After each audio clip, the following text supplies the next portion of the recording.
Okay, this video tutorial looks at the mathematical strand of trigonometry, and more specifically, we're going to focus our understanding on the relationship between cosine and sine. So what is the relationship between cosine theta and sine theta? Well, essentially, if you recall that the circle of a radius 1, or 1 unit, as you can see in our picture here, and a center of the origin, so this is the origin, and obviously you can see that the radius of this circle is 1 unit. For any point on our circumference, okay, represented by P, okay, so this is our point, the values or the coordinates of those points are x, y. Now remember that x is actually cosine theta and y is actually sine theta. All right, this is really important because if we use Pythagoras and we look at this triangle here, all right, it's a right angled triangle, we know that our radius is 1. So if we use our points of x and y, we've got x squared plus y squared equals 1. All right, so what that actually means is cosine squared or cos squared theta plus sine squared theta must equal 1. All right, that's a really important thing to understand, and we've got this written here. All right, so we're essentially trying to tie in Pythagoras' theorem, all right, with our relationship between cosine theta and sine theta. So when you square cosine theta and you square sine theta, and you add them together, you're given 1. All right, that's really important to understand.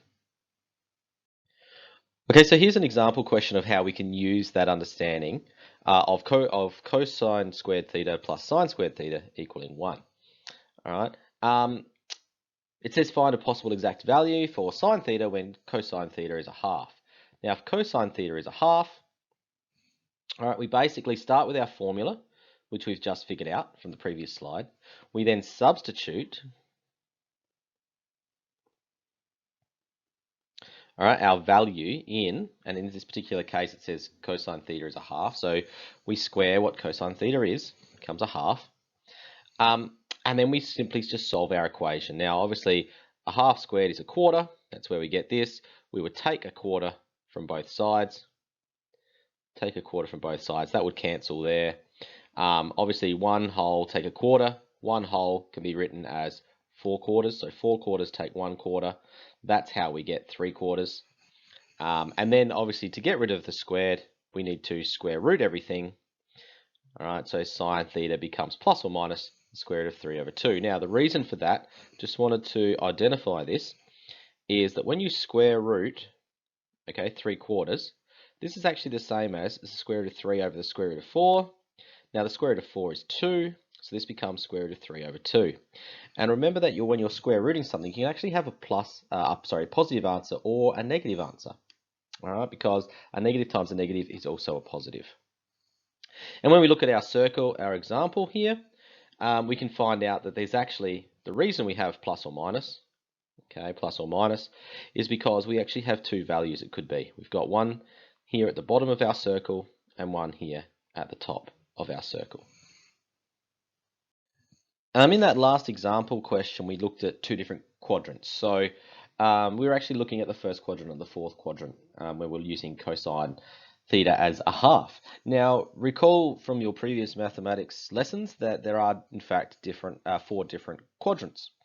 Okay, we have the first quadrant, the second quadrant, the third quadrant, and the fourth quadrant.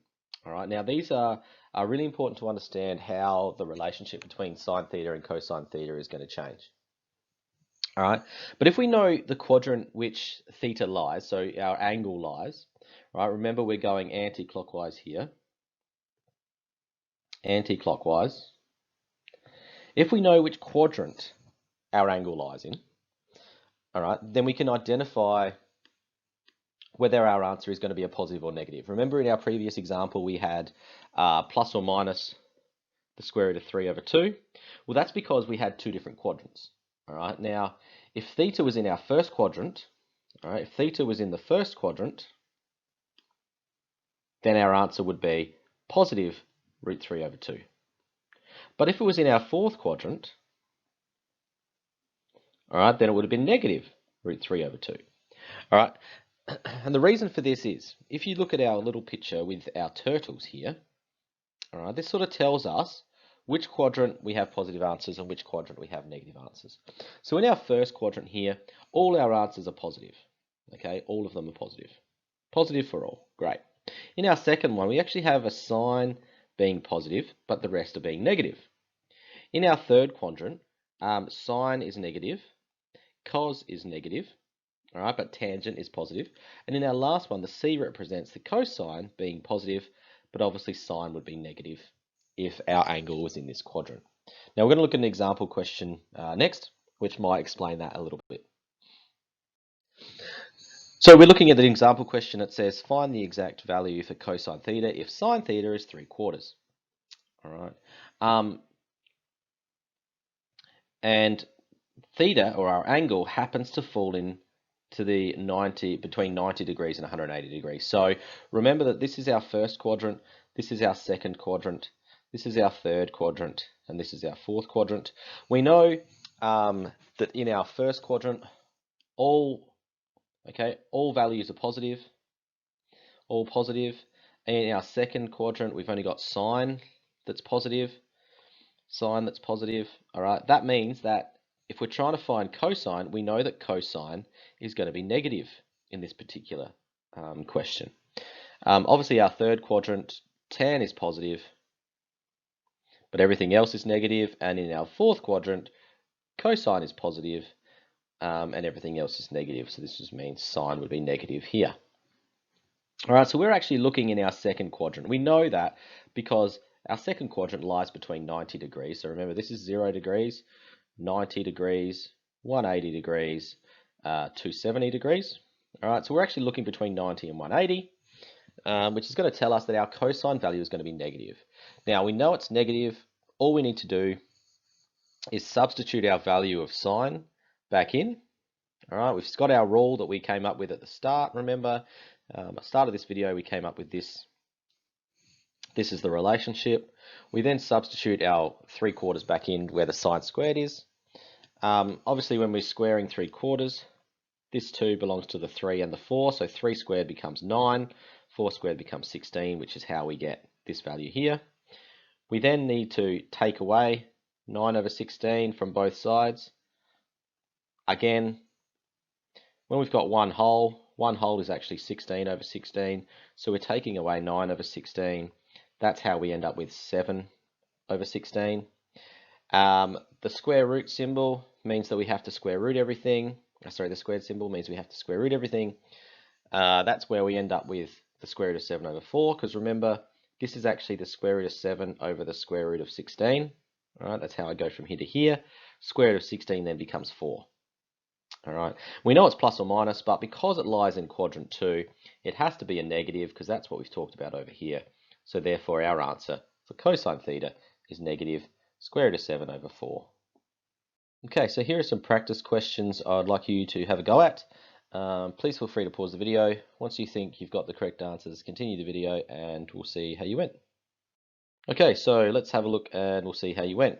We're looking at basically finding the possible values for sine theta when cosine theta is 3/5. So remember, we've got sine squared theta plus cos squared theta equaling 1. That means that sine squared theta plus 3/5 all squared is going to be 1. Sine squared theta plus 9 over 25 is going to be 1. I'm going to have to take 9 over 25 from both sides. All right, that'll cancel there. That'll leave me with sine squared theta equaling 25 over 25, take 9 over 25, which will be 25 take 9 is 16 over 25. That's a nice round number when I'm trying to square things, which is great. So this is sine squared theta. I need now to square root everything, and I'll end up with sine theta equaling plus or minus the square root of 16 over the square root of 25. Now the square root of 16 is 4, the square root of 25 is 5. So it's going to give me that answer. If I'm looking at cosine negative 1/4, again, I'll do the same thing. Sine squared, and bear in mind, we can look at sine squared theta or cosine squared theta. It doesn't particularly matter. You use the same processes and principles to answer that. Cosine squared theta equals 1. I'm then going to do the exact same thing, plus negative all squared equals 1. Sine squared theta plus 1 over 16 equals 1. I'm going to have to take 1 over 16 from both sides. Alright, this will give me a sine squared theta value of 15 over 16, and therefore sine theta is going to equal, plus or minus the square root of 15 over square root of 16. Now bear in mind the square root of 16 is 4, so we can rewrite this as plus or minus square root of 15 over 4, and that'll be sine theta. In our second question, it says find the exact value of cosine theta if sine theta equals 4/5 now, and it's in between. Remember, it's in quadrant 2. Okay, quadrant 2, and remember that sine was positive in quadrant 2. So sine is positive, which means cosine is going to be negative. Very similar to our example. Again, we do the exact same thing. So cosine squared theta plus sine squared theta equals 1. Let's replace our sine squared theta with our value. So cosine squared theta plus 4 over 5 squared equals 1. Cos squared theta plus 16 over 25 is going to equal 1. I then have to take 16 over 25 from both sides. Alright, remember that this 1 here is actually the same as 25 over 25, because when we're taking away fractions, we've got to have the same denominator. So therefore, cosine squared theta is going to equal 25 over 25, take 16 over 25, which is going to be really nice because it's going to give us some squared numbers, 9 over 25. So cosine squared theta is equal to 9 over 25. When I try and square root both sides, alright, this gives me cosine theta equaling plus or minus 3 over 5, because the square root of 9 is 3 and the square root of 25 is 5. I know it's going to be a negative answer, alright, so therefore, cosine theta must equal negative 3/5.